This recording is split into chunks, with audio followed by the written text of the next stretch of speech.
Hey everyone! Welcome back to another vlog! And today guys ay nandito po tayo ulit sa old na apartment. Nakakalungkot na siya. Parang alam mo yung feeling niya ngayon is yung feeling ko nung dumating ako na walang kagamit-gamit. Oh my gosh. This place. Dami kong memories dito na mag-isa ako. Grabe. So, ngayon guys is maglilinis lang ako ngayon dito. Hindi na ako mag-vacuum. Ang i-vacuum ko lang ay yung mga drawers just in case na maalikabok or whatsoever. Pero wala na akong major na lilinisin. I think, ba-vacuum ko siguro tong area na walang carpet. Tas yung bathroom lilinisin ko. Yung basement, bahala na daw dun si Mac. Kasi meron pa kaming yung dini-DIY niya na hindi pa niya nakukuha. Tas siya na lang daw bahala maglinis doon. Tsaka ang alam ko, madami pa kasing mga karton doon. So, try ko rin na itaas na yung mga karton para ma-pick up na for tomorrow. Kasi tomorrow ang pick up ng mga recycles. So, ngayon guys ay itutur ko lang kayo empty apartment tour and linis na rin. So guys, ito yung ating front door. Ayan. Diba? Nakakamiss tong view na ito. Well, maganda din naman yung view namin, front and back doon. Kaso doon na kasi sa kabilang apartment, dami na namin kapitbahay sa harap. Dito parang na-miss ko yung wala ka masyadong kapitbahay, tas wala masyadong cars. Doon kasi parang ang active masyado ng neighborhood. Dito kasi puro retired yung mga kapitbahay ko. So dito, yan, dito lang yung ating gagamiting vacuum. Ayan guys, ipapan ko lang kayo ha. Ayan, ito yung ating, dito dati yung nakalagay yung ating TV. Tapos dati dyan yung sofa, tsaka dito yung recliner. Ayan, wala na talaga, nakuha na namin lahat. And nandun yung ating kitchen na ating lilinisin. Okay, dito naman, punta tayo ditong part. Ito yung ating linen closet. Hindi ko na napakita sa inyo yung coat closet. Ayan, so kukunin ko yan mamaya. I-keep ko lang na open para maalala ko. And then, yan, ibinalik na ni Mac yung mga dilaw na ilaw. Ayan. Dito sa kwarto namin, wala na ring mga gamit. Empty na talaga siya, guys. Tapos, ito yung closet namin dati. Pero nung nagtagal, kay Mac na lang to kasi lumipat ako sa kabila na closet dun sa spare bedroom. And then, dito naman sa door na to guys, ay ang aming bedroom na napakaingay. Ayan. Kasi nagsasabay yung light tsaka yung exhaust. Ayan.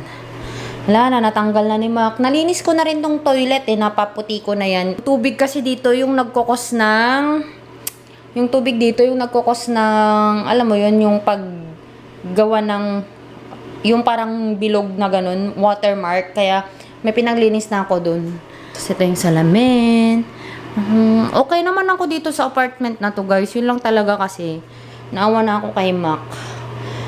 Ayan. Kasi hindi siya makatulog. Ayan. Dito yung sinasampayan namin ng ibang towel namin. Dito yung isang towel. Ganun. Ayan. Mas masikip tong bathroom na to compared sa bathroom namin doon ngayon. Tapos ito yung spare bedroom ko. Kung naalala nyo guys, nandito yung aking, napakita ko ba yun sa mga vlog? Andyan banda sa corner na yan yung aking table, yung office table, ayan. Tapos ito yung ginagamit namin area na pag-anuhan ng labahan, ganun, kasi nagsasampay kami noon. May sira kami dito na isa. Sana hindi ito isingil sa amin. Ayan, kasi medyo papasok siya. Hindi ko alam kung paano yan nasira or parang dati na ba yan. I don't know. Tapos, may closet din siya dyan. Buksan lang natin just in case may naiwan pa. Wala nang naiwan. Tapos, ito guys, yung aming kusina. So, bale, ito yung ref. Dito dati yung dining table namin. Tapos, dyan yung mga cupboards namin. Lilinisin ko lang to ng very, very light lang. And then, dito sa may back door, nandito dati yung aming washer. Wala na. Kailangan ko lang i-vacuum dito, banda dito. Kasi may mga maliliit na dumi. Yung parang scent booster na natapon. Nandyan sila. This one goes to the Ayan, basement. So, sabi ni Mac, siya na daw ang bahala dito sa basement. Nandiyan pa yung garden soil ko. Doon yung mga water bottles namin. So, hindi ko na kayo dadalhin doon kasi siya naman ang bahala dyan. So, papakita ko lang dito. Itong lilinisin ko ngayon.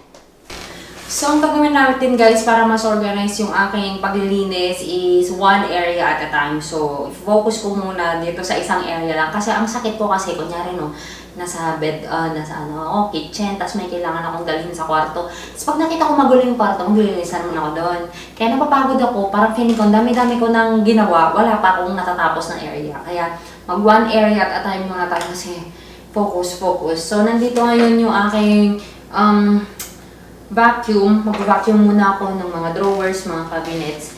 Tapos, tsaka tayo maglilinis ng stove. Tapos yung ating ref after na lang yun.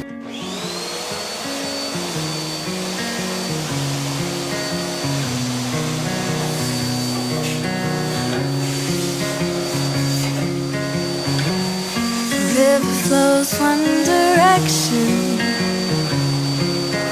Fishes, they follow the flow. What if one tried to mention that there was much more to explore? Here I am, I have a plan, I'm living free, don't know where I'll land.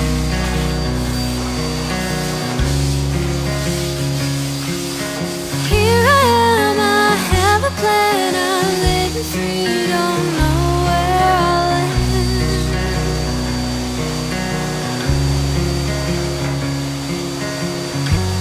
A dragonfly heard the message.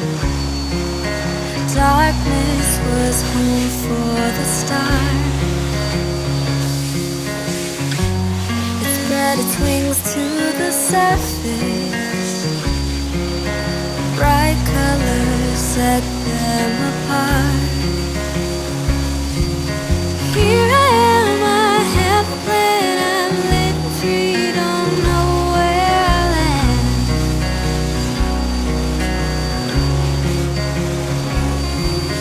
Here I am, I have a plan, I'm living free, don't know where I'll land.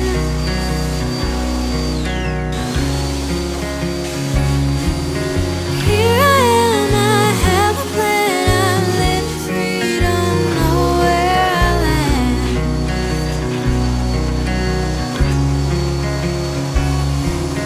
Here I am, I have a plan, I'm living free, don't know where I'll land.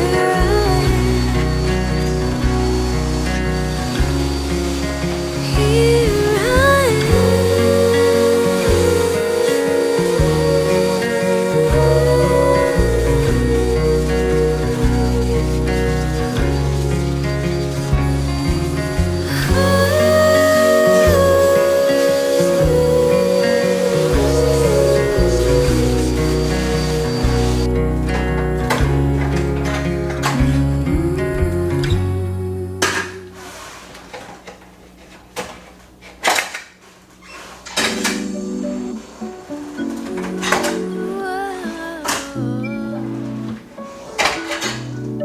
Thinking of every mistake.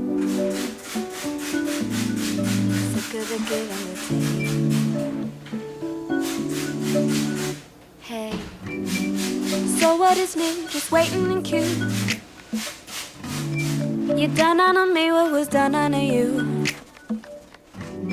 It's hard to forget, but I get confused. So confused, but I'm trying to be strong, and yet I still lose. Oh no, I'll never ever get a chance to go back in time. Even if I did, I don't know if I like what I find. Feeling intervention coming from what must be divine, divine, divine. Yeah, I forgive you for the things that you're not sorry for. I forgive the way you always seem to ask for more. I forgive the days you walked away.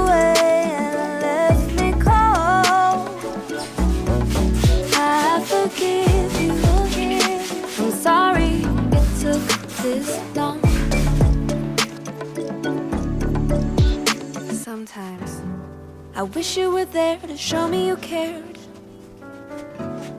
So many things I wanted to share. All of those times it didn't feel fair. But pressure, it makes a diamond so rare. So rare, so rare. I'll never ever get a chance to go back in time. Even if I did, I don't know if I'd like what I find. Feeling intervention coming from you must be divine, divine, divine. I forgive you for the things that you're not sorry for. I forgive the way you always seem to ask for more. I forgive the days you walked away and let me go.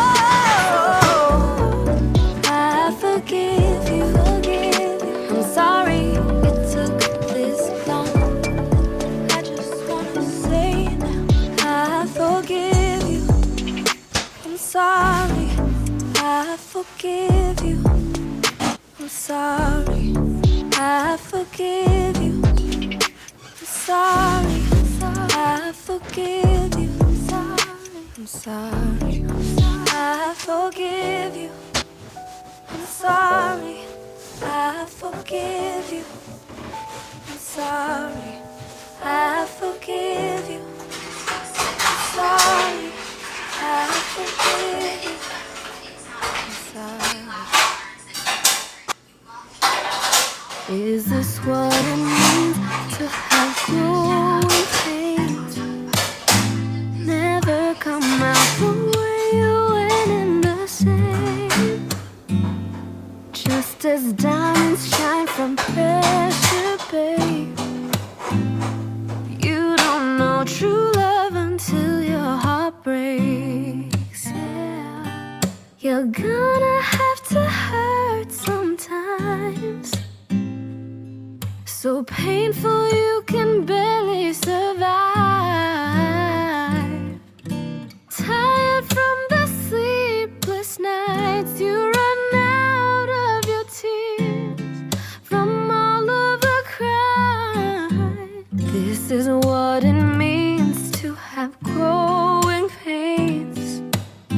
Never come out the way you went in the same. Just as diamonds shine from pressure, babe. You don't know true love until your heart breaks. Darling, I see your face, it shows me what you've been going through. You're lonely, just waiting for your phone call. Seasons back over. Hey guys, so update time. It's already 8:40 p.m. and tapos na ako sa kusina. I am now here in the bathroom and malinis naman, di ba? Medyo malinis naman siya. Parang gusto ko lang siya nasabunin bago namin siya iwan. Actually, malinis naman siya, pero wala lang. Maglinis tayo ulit. This is what it means to have growing pains. Never come out the way you went in the same. Just as diamonds shine from pressure, babe. You don't know true love until your heart breaks. Although it's no longer where you lost him, you'll find her. Before it is easy, things will get harder. Then one day you're stronger than ever.